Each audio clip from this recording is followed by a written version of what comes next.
the 184th Ordnance Battalion, they were out in this place called the Futon Valley. And I was there about 10 days when the airfield got hit. The VC drove a truck laden with explosives, crashed through one of the gates, and then detonated itself in the middle of the airport. We're clearing the perimeter, and I was looking out at the barbed wire, and in the middle row, there's a grenade that's hung up on the barbed wire. The spoon didn't come off, so it hung up like this on this concertina wire. Got up to where the grenade was, grabbed it by the spoon, pulled it off, put the pin in, then it went in the box in our Jeep of unexploded ordnance.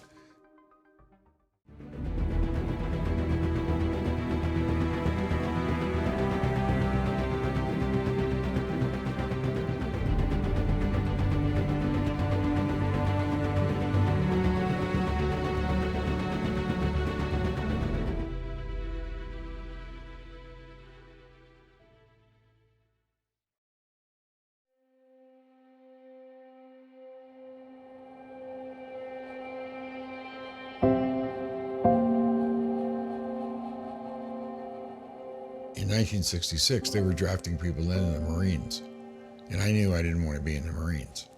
I also really didn't know much about Vietnam and what was going on. I couldn't have pointed to where it was on a map.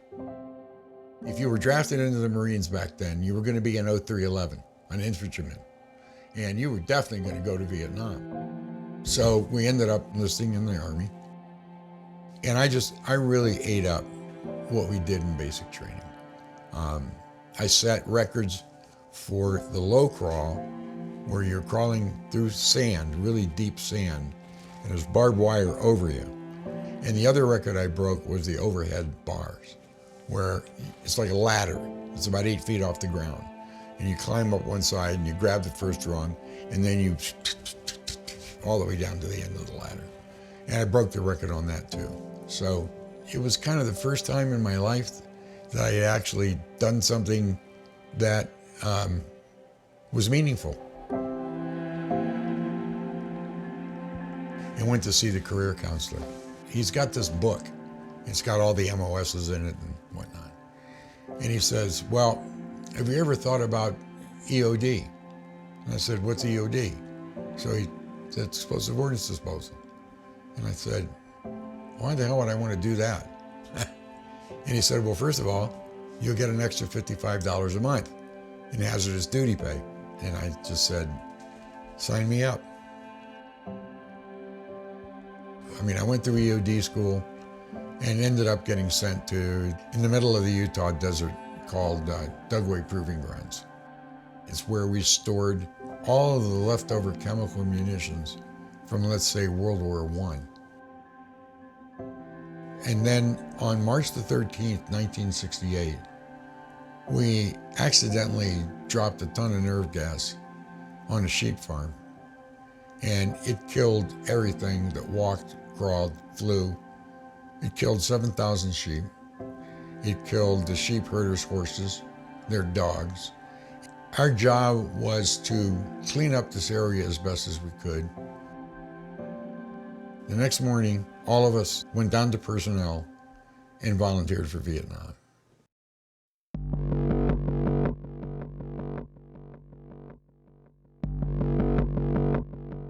I landed in Vietnam on September the 4th, 1968.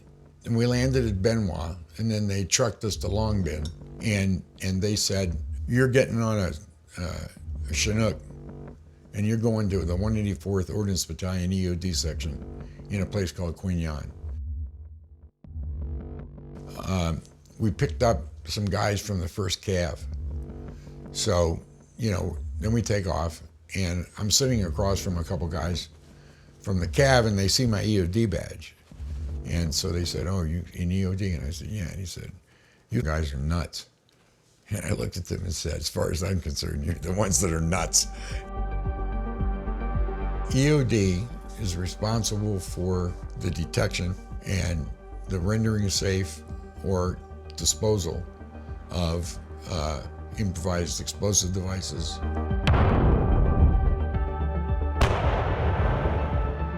I mean, the VC, when they would go into a place, overrun a forward operating base, they would take ordnance and then turn it into IEDs.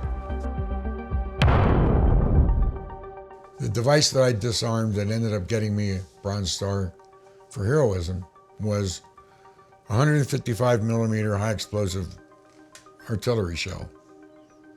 And about this long, that big around, 44 pounds of TNT, or an explosive called RDX.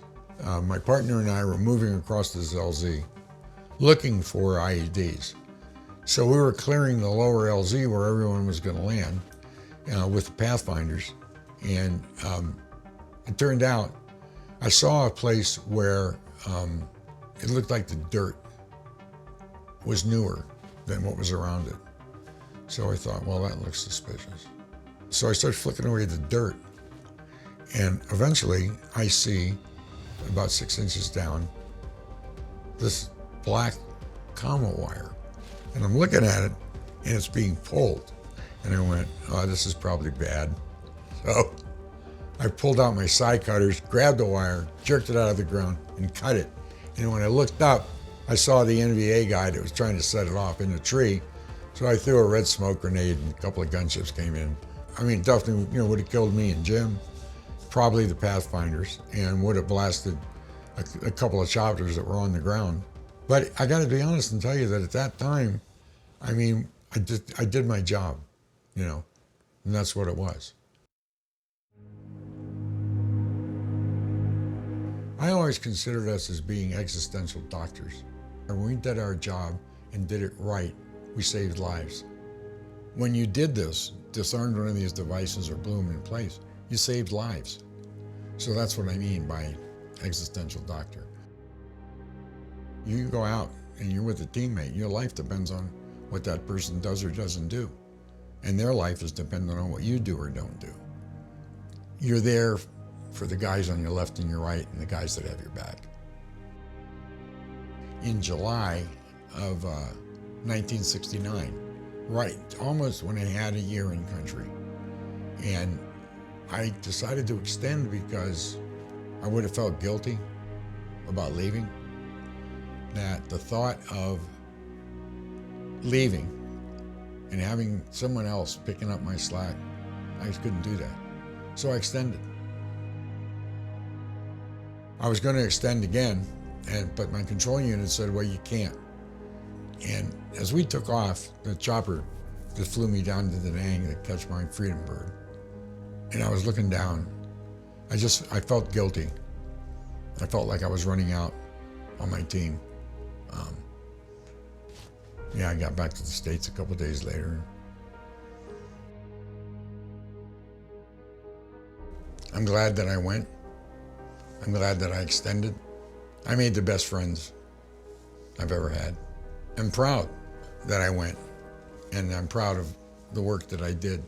When we did our thing, people's lives were saved.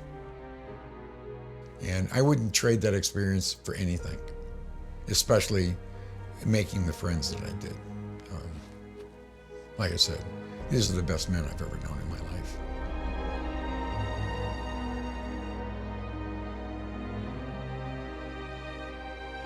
We assisted vets with their VA claims, Social Security disability claims, discharge upgrades, Board of Corrections cases. So I helped these vets get their benefits from the VA.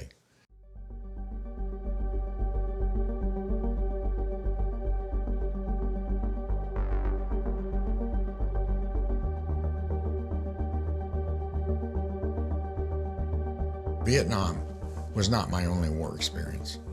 We were advisors to a battalion of the Afghan Border Police based in a place called Herat, which is up in the northwest corner, about 100 clicks from Iran. And I taught courses in improvised explosive devices, ordnance identification, the search of people, places, and things, and tactical convoy movement. We developed intel about smuggling operations, and we would then plan, along with our Afghan partners, an interdiction operation, and stopping the smugglers and arresting them, seizing their dope. I was there from early November of 2009 until July of 2010.